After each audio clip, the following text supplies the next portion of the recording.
বন্ধুরা, বিদিশাস blogs and bytes চ্যানেলে আপনাদের সকলকে স্বাগত। তাহলে চলুন দেখে নেওয়া যাক আজকের রেসিপি।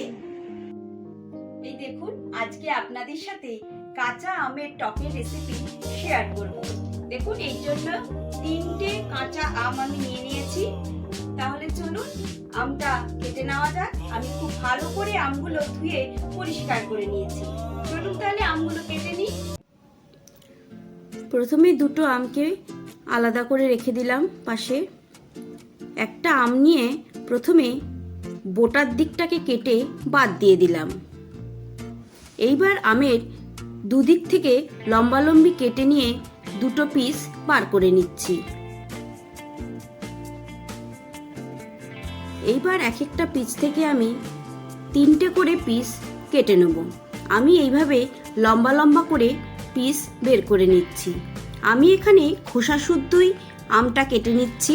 আপনারা চাইলে খোসাটা বাদ দিয়ে দিতে পারেন, তবে খোসা শুদ্ধ আমের টক করলে সুন্দর একটা আমের ফ্লেভার আসে।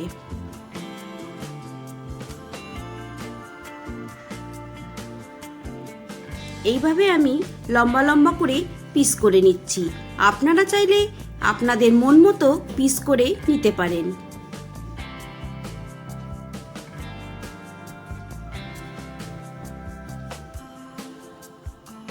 এইভাবে লম্বা লম্বা পিস বের করে নিয়ে আমি আটিটা ফেলে দেব। আটিটা আমি চাটনিতে ব্যবহার করব না, কারণ কাঁচা আমের আটির মধ্যে একটা কষ ভাব থাকে। আটিটা দিলে পুরো কষটা চাটনির মধ্যে চলে আসবে। ঠিক একইভাবে আমি এই দুটো আমও কেটে নেব। দেখুন, 3টে আমি লম্বা লম্বা পিস করে কেটে নিয়েছি।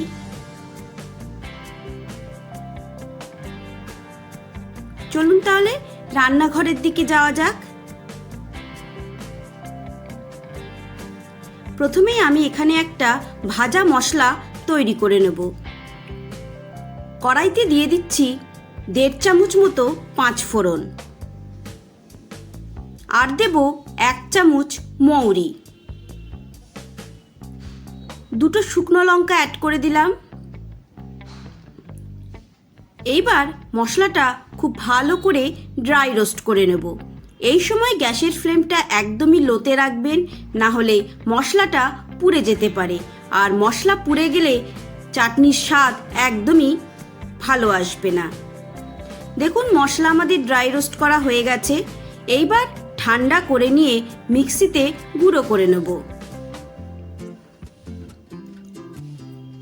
কড়াইয়ের মধ্যে কিছুটা জল দিয়ে দিলাম।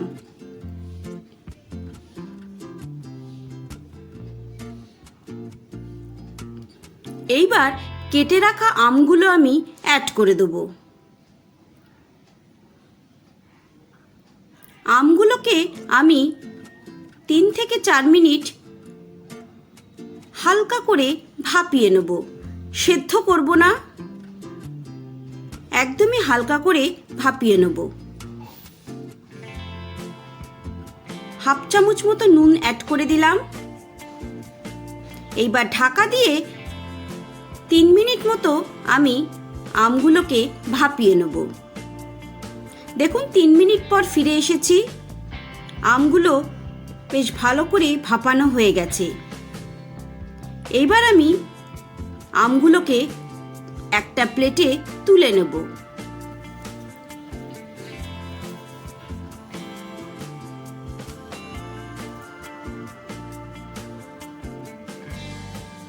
আমগুলোকে একদমই সেদ্ধ করা যাবে না, তাহলে চাটনি ভালো করে রান্না করা যাবে না।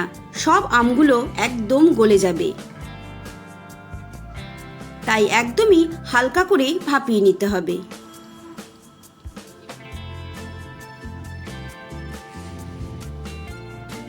দেখুন, আমি সমস্ত আমগুলো তুলে একটা প্লেটের মধ্যে রেখে দিয়েছি। এই আম সেদ্ধ করা জলটাও আমি ফেলবো না, এই জল দিয়েই আমি রান্না করব। মশলাটাও আমি ঠান্ডা করে গুঁড়ো করে নিয়েছি। কড়াই বসিয়ে দিয়েছি। কড়াইতে দিয়ে দিলাম 2 চামচ মতো সর্ষের তেল। তেলটা ভালো করে গরম করে নেব। তেলের মধ্যে দিয়ে দিলাম 1 চামচ সর্ষে ফোড়ন। আপনারা চাইলে এখানে শুকনো লঙ্কাও ফোড়ন দিতে পারেন। ফোড়নটা একটু নাড়াচাড়া করে নিলাম। এইবার ভাপিয়ে রাখা আমগুলো অ্যাড করে দিচ্ছি।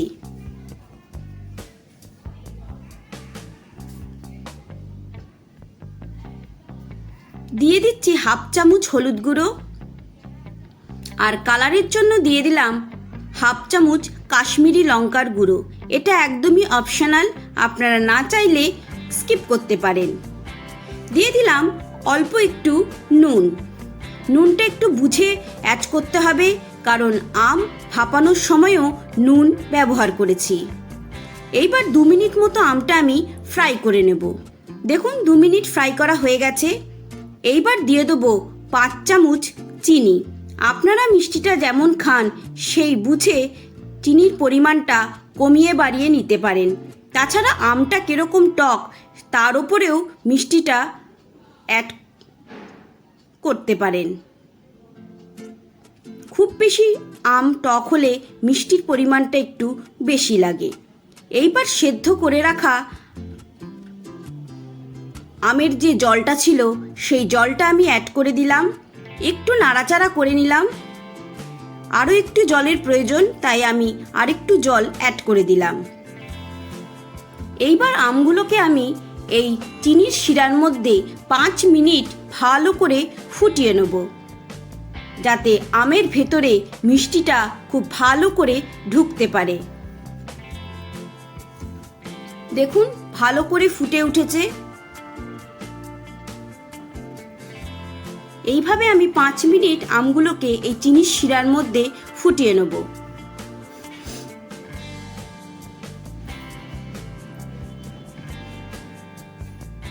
দেখুন 5 মিনিট ফোটানো হয়ে গেছে।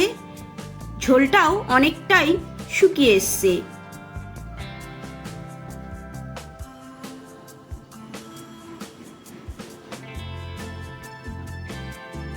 এইবার অ্যাড করে দেবো ভাজা মশলার গুঁড়ো। যে মশলাটা আমি গুঁড়ো করে রেখেছিলাম সেই ভাজা মশলা আমি 2 চামচ অ্যাড করে দিচ্ছি। ভাজা মশলা দিয়েও 3 থেকে 4 মিনিট ভালো করে আমি ফুটিয়ে নেব, না হলে কাঁচা একটা মশলার গন্ধ বেরোবে। ভালো করে ফুটিয়ে নিলে সেই কাঁচা গন্ধটা আর বেরোবে না।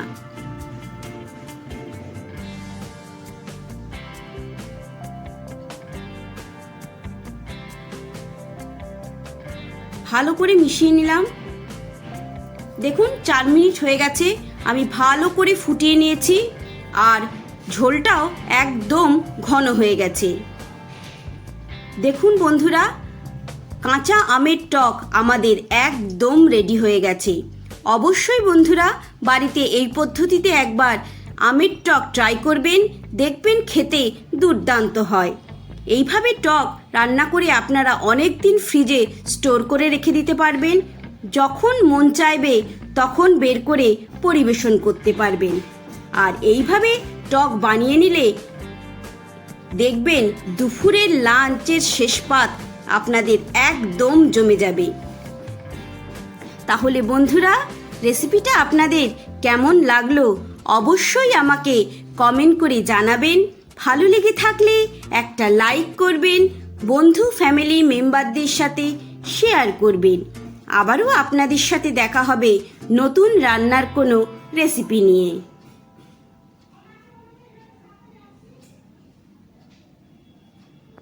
তাহলে বন্ধুরা অবশ্যই এই কাঁচা আমের টক আপনারা বাড়িতে ট্রাই করবেন আর আমাকে কমেন্ট করে জানাবেন কেমন হয়েছিল খেতে।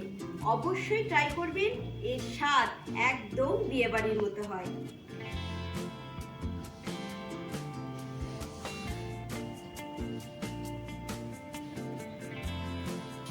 অবশ্যই বন্ধুরা ট্রাই করবেন। সবাই ভালো থাকবেন, সুস্থ থাকবেন। সকলকে ধন্যবাদ।